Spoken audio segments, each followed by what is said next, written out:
जब आप यूएन में जाकर जो है ना कश्मीर के लिए बात करते हैं, मैं कश्मीरियों से भी कहती हूँ कि पाकिस्तान आपका कोई हमनवा नहीं है। अगर पाकिस्तान हम बलोचों की नस्ल खुशी कर रहा है ना, वो फिर वो किसी भी मजलूम के जो हक की बात करता है वो भी जस्टिफाइबल नहीं है। हमारा बिल्कुल ये कंसर्न है कि ये जो जंग है ये आगे फैलना जाए। आई थिंक हमने कश्मीर के ऊपर और इंडिया के साथ जो हमारी बार्गेनिंग चिप थी, because of our own follies, हमने वो इनिशिएटिव लूज किए हैं। आप हमें सख्त कहें, आप हमें जो भी कहें, लेकिन ये वो हकीकत है जो हम बयान करेंगे। आपका मुकरू चेहरा जो है ना इस दुनिया को दिखाएंगे। सिर्फ उन लोगों को नहीं जिनको उठाया गया है, ये बच्चे बच्चियां जो बलूचिस्तान से आई हैं, मैं तो उनके कैंपों में जाता रहा हूँ कई सालों से, यानी उनको सुनना अब दिल दहल जाता है उनकी बातें सुन के। ये आग और फैलेगी। वो लाठी जो आपको दी गई है कि बलोच को मारो, वो बंदूक जो आपको दी गई है कि पश्तून को मारो, वो लाठी और बंदूक आप पर भी तानी जाती है। I'm here outside 10 Downing Street in London with Baloch citizens in exile and their supporters to call out Pakistan's secret dirty war in annexed and occupied Balochistan. तमाम औरतें, बच्चे, बुजुर्ग आपके सामने हैं। इस्लामाबाद की यखबस्ता रात ये खुले आसमान तले गुजार रहे हैं, सिर्फ एक तंबू है इनके ऊपर। तो ये कह रहे हैं कि जब तक इनके प्यारे वापस नहीं आते ये यहाँ से वापस नहीं जाएंगे। फौज जो है ये अब दहशतगर्दी खुद कर रही है। पहले तो वो दहशतगर्द प्रोड्यूस करते थे, अब वो खुद दहशतगर्दी कर रहे हैं, बल्कि करती रही है। और जिसको उन्होंने जो इनको नापसंद हो उसको वो जनाब गद्दार ठहरा देते हैं। फातिमा जिन्ना भी गद्दार थी, मुजीब भी गद्दार था। दहशतगर्दी लाकानूनियत ने सर उठा ली है। दुश्मन हमारे अंदर पहुंच चुका है। ये दुश्मन की ख्वाहिश को पूरा किया था। 9 मई को क्या हुआ था? दुश्मन की ख्वाहिश को पूरा किया गया था। अब भारत की हम मिसाल दे रहे हैं, सुप्रीम कोर्ट का फैसला हो, 5 अगस्त 2019 की जो भी उनके इकदाम हो, वो रिफ्लेक्ट कर रहा है कि वो अंदरूनी तौर पर जब मजबूत हो रहे हैं, उनकी मैशत मजबूत हो रही है, एज अ रिजल्ट उनकी दुनिया की जो ताकतें हैं उनके साथ ताल्लुकात बेहतर हो रहे हैं।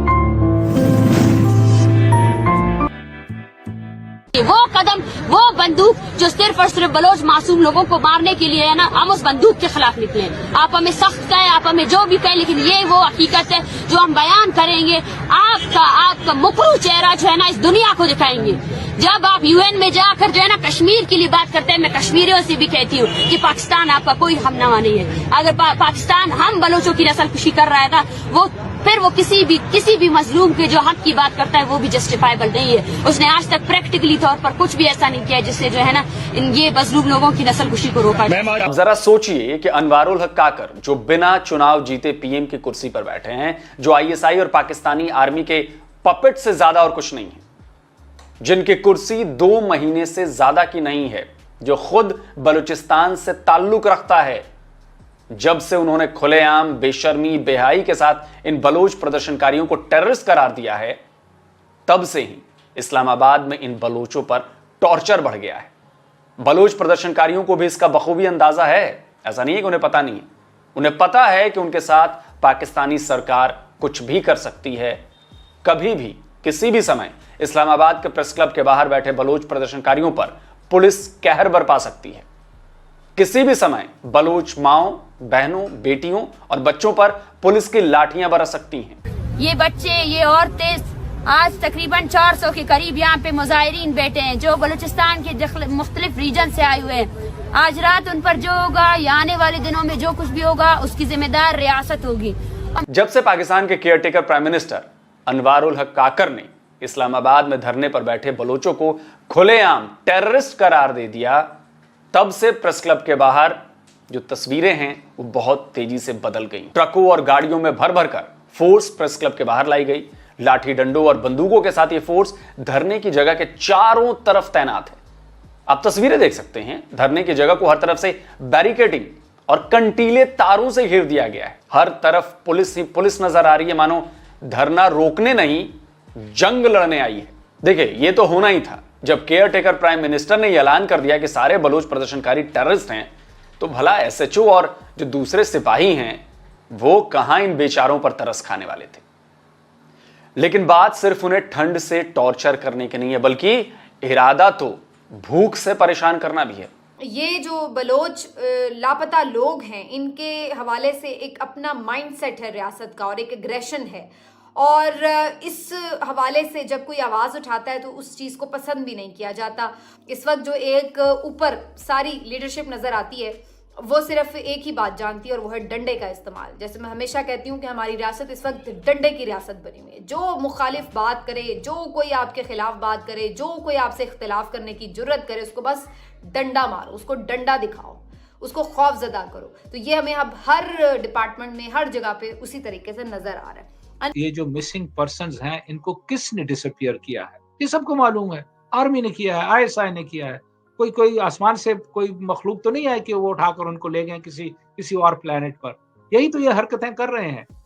और इसके हवाले से तो 2010 में बाकायदा एक कमीशन एस्टैब्लिश हुआ था।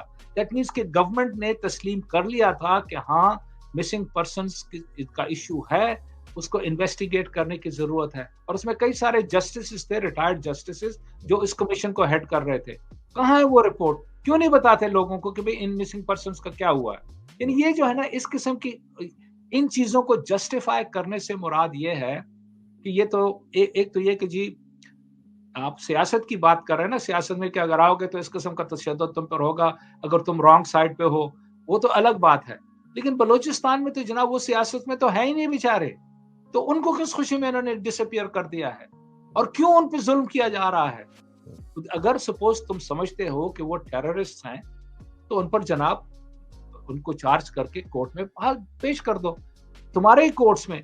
हालांकि इन कोर्ट से मुझे तो कोई उम्मीद नहीं कि ये कोर्ट्स जो है कोई इंसाफ मैसर कर सकेंगे, लेकिन कम से कम कुछ बातें तो सामने आएंगी कि हो क्या रहा है। तो वो भी नहीं करना चाहते, बस इल्जाम लगा दिया है। उनका ख्याल है कि जी जब हमने इल्जाम लगा दिया तो वो बस हैं टेररिस्ट, इसलिए उनको खत्म करना जो है हमारा फर्ज बनता है। इससे पहले क्या हो चुका है कि पुलिस के साथ बलोच मुजाहिरीन के दरमियान कितनी दफा तल्ख कलामी के वाक़यात हो चुके हैं। कभी वो स्पीकर का उठाया जाना, कभी ये, कभी वो, कभी कुछ ना कुछ। तो ये मुसलसल एक हमें ये चीज़ नज़र आ रही है और इसमें ज़ाहिर है कि वहाँ पर इंतज़ामिया और पुलिस वो भी नज़र आ रही है कि जी हमें ऑर्डर्स हैं, हमने कानून पर अमल दरामद कराना है और ये आगे ना बढ़ जाए। तो ये सब बातें हो रही हैं। ये बात अब सुप्रीम कोर्ट में भी गई है। अब देखते हैं कि सुबह क्या होता है, क्योंकि सुप्रीम कोर्ट कह रही है पुरअमन एहतजाज हक है, लेकिन काजी फैसल साहब ने भी कहा है कि जी कुछ लोग वैसे ही खुद को लापता खुद से करके और जाकर कुछ तंजीमें ज्वाइन कर लेते हैं जो दहशतगर्दी मुलव्वस होती हैं, वो इस तरह की बातें करें। मुझे पता है हम आग में जल रहे हैं, हम क्या करें, हम कुछ नहीं कर सकते। ये आग को आप मुस्तकिल चलाना चाहते हो तो चलाते रहो, लेकिन डूब जाओगे इस आग के अंदर। तुम किसी को कुचल नहीं सकते।